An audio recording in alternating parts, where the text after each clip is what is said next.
When asked what first comes to mind when the word medieval is said, what would you say? For me, it was always huge yet dirty kingdoms where people did not know what they were doing. May they have been considered the dumbest of dimwits or the smartest of geniuses back in the day. While I didn't realize how wrong it was to say that, as I was only referring to the mere stereotypes of the supposed Dark Ages in the modern world, I realized that there's actually a lot to learn and a lot of insightful facts that only now I'm finding out about. And this is my very first Bloxburg series, which I hope to finish in due time. I would like to say that, although I did my research on the most part, I am still not an expert on everything, because the goal of this, in the first place, is to entice myself and motivate myself to get to know more about things, and possibly, at the same time, encourage others to perhaps do the same. So if you're like me, still quite clueless about the possibly wide variety of unfamiliar subjects from medieval times, I urge you to take on this learning journey with me as well. And that is just the introduction to this series, and let's finally get started on working on the plot itself. For a few weeks now, I have been planning the layout of this entire plot, and I have been conceptualizing on paper how it would look. And at first, it started with no concept or idea at all, integrating a beach, a castle, and a small town. Eventually, I gained ideas and gathered insights, and decided it would resemble medieval Germany. With the idea of this town being a little magical, I decided to encase it in a huge rock formation, which I'm currently considering as a way for the magical townspeople to hide something important from the rest of the world. So far, this is what I have, and I did not do this recording it. It took me quite some time because I'm still kind of rusty. As I said earlier, it is going to be a town encased in these huge rock formations. And so far, as I've shown you with the drawings, and Bloxburg doesn't really offer that much, so like, just bear with me sometimes when I have to sacrifice a bunch of like concepts and stuff, because there's not much to this plot, and I already have the game pass for the extended plot, so this is the biggest that I can go. Like I said, I'm not that much of an expert, so like, if it's not completely accurate, or if I'm like wrong on some like logistics, for example, or some details, minor or major, just know that I'm still working on my ability to research, because I'm not really that good at researching, and I actually really suck at it. So like, this is a form of practice for me. I also found it kind of useful to actually delve in the topics and be very involved in what you're seeing, if you know what I mean. If you're like active in searching, you would form questions still, and then it would be like this huge chain of questions and answers, and then even more questions. Sometimes the answers that I get lead me to even more questions. But this is what I've got going on right now, and I really want to see. I'm really curious on how the series would end. So there's that. Let's jump in to the main agenda.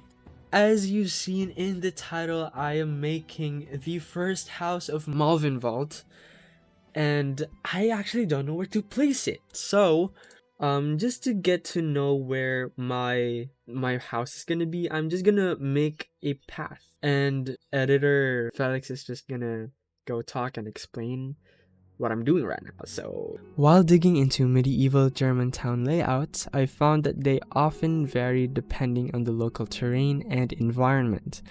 The one I chose to focus on is the Haufendorf, a simple yet practical type of village. The term literally means scattered village, which pretty much explains itself. One of its most noticeable features is the irregular layout of roads and houses, with paths winding unpredictably and buildings placed without a clear plan. A great example of this is the town of Onspach, which around 1910 was still a small farming village before it evolved into a working class residential area. So originally I was going to have a different type of style of architecture for this first house, but then later in the video I decided not to do that. So for the house that I was going to design, it was supposed to be intentionally small and cramped, reflecting how most medieval homes were at the time, and building materials were very expensive before, and so wood was the go-to for most people. One interesting technique though was they used this so-called wattle and daub method, where wooden strips were woven together and then reinforced with clay and animal dung. In contrast, stone houses, typically built for the rich, took much longer to construct. So for those type of houses, the roofs would be usually low and made of thatch, which actually worked well as insulation. It helped trap heat at a level where people lived, because if the roof were to be taller, the warmth would rise and then the lower space would be cold, because heat, it rises. And so if it was tall, the warmth wouldn't be at the floor anymore, and it would leave people cold, especially in the cold climate was like one of the main problems that people faced before. And also thatch usually of course it has a bunch of holes, and that's where the smoke would escape. However, it did not prevent the spread of the aroma of smoke, so people would usually smell like smoke, but they wouldn't suffocate the smoke because there's ventilation. One of the most vital characteristics was the fireplace. And remember, wealthy or not, the harsh cold, especially during the winter, is the reason as to why everyone had to gather around the fire. Without any advanced technologies the way we do now, they heavily relied on the fireplace for warmth. Scattered around the house, you would find fascinating furnitures because they held value different from the way we hold value in those furnitures now. Oh, okay. What I mean to say is that these objects meant different before. One example is the chair. Now, chairs are a commodity in the house, but back then, chairs usually held a striking value to the people who sat on it, often marking them as people of authority and honor. And also another furniture before was the chest. Chests were really common before, and they were the main storage areas for most of the things that they needed stored, needed protected, such as important, valuables, weapons. They would be in the chest, and the better looking the chest is, of course, the more valuable the owner of that chest is. And so it was kind of like a status symbol as well, similar to the chair. On the house as well, you would find windows, of course, and on the windows are glass. However, glass was expensive, and so others opted to use animal skin instead because of how costly glass is. And while horns were utilized for the framing of windows, oiled parchment or animal hide were stretched across the windows, just enough to be stable and translucent at the same time for natural light to still enter while being strong enough to endure. Floors were also usually just packed dirt. Of course, for wealthier families, they had stone floors, but poorer ones had to deal with the dirt. And serving similarly to a modern-day carpet, rushes, the plants, were scattered across the floor. Fresh rushes must have been great at first, but as time passed by, spilled food and drinks, mixed in with the occasional happy accidents of cattle, aka poop, contributed aromatically. Actually, not just poop, but also pee. Yeah.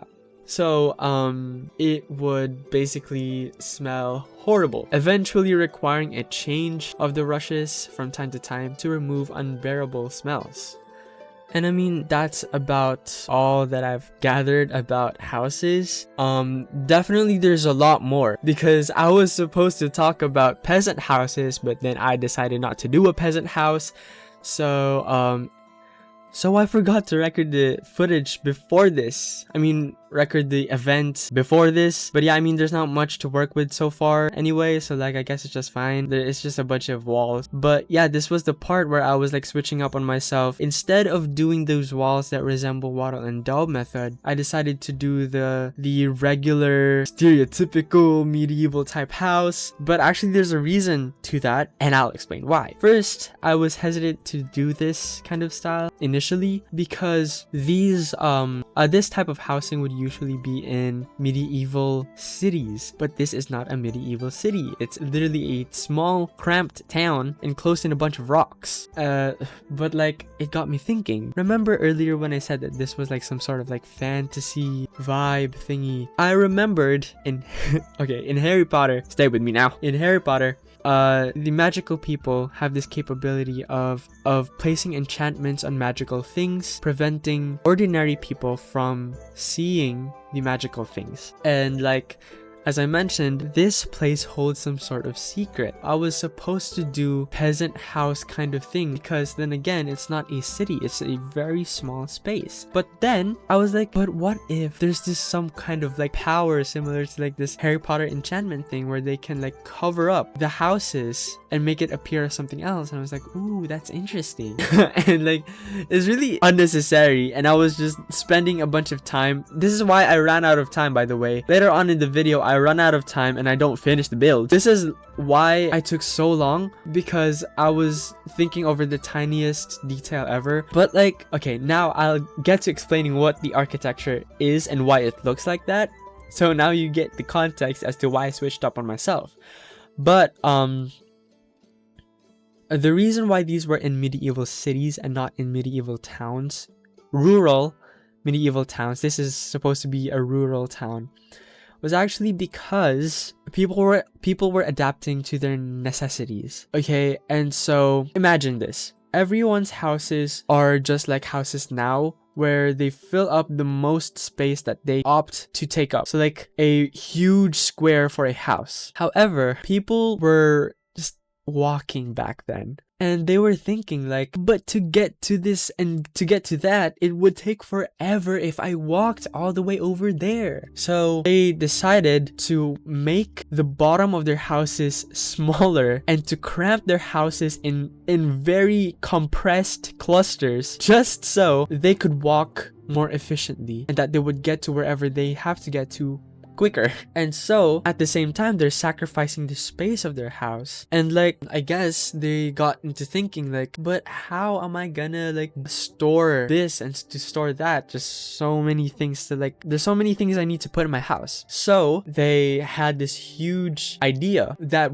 actually had a bunch of benefits. So like, whoa, genius. First is less cost. As I mentioned earlier, stone, they were very costly. And they were super duper expensive. And so if the ground floor was smaller, it would cost less. Because, of course, okay, yeah, I already mentioned it. It's expensive. And second benefit, the reason why they did jettying, the technique where the upper floors would be bigger, was actually because of the timber in the middle. And so, okay, imagine this square. And then the timber, the wood that would go from one point to the other as like the structure to make the floor upstairs stable. That's the timber I'm talking about. If it were to not exceed its space, it would basically sag. Imagine the weight of the upper floors and whatever stored in there. The pressure of that, the weight of that, plus the the gravity, whole physics thing, it would cause the timber to sag. But if there was a counterweight outside,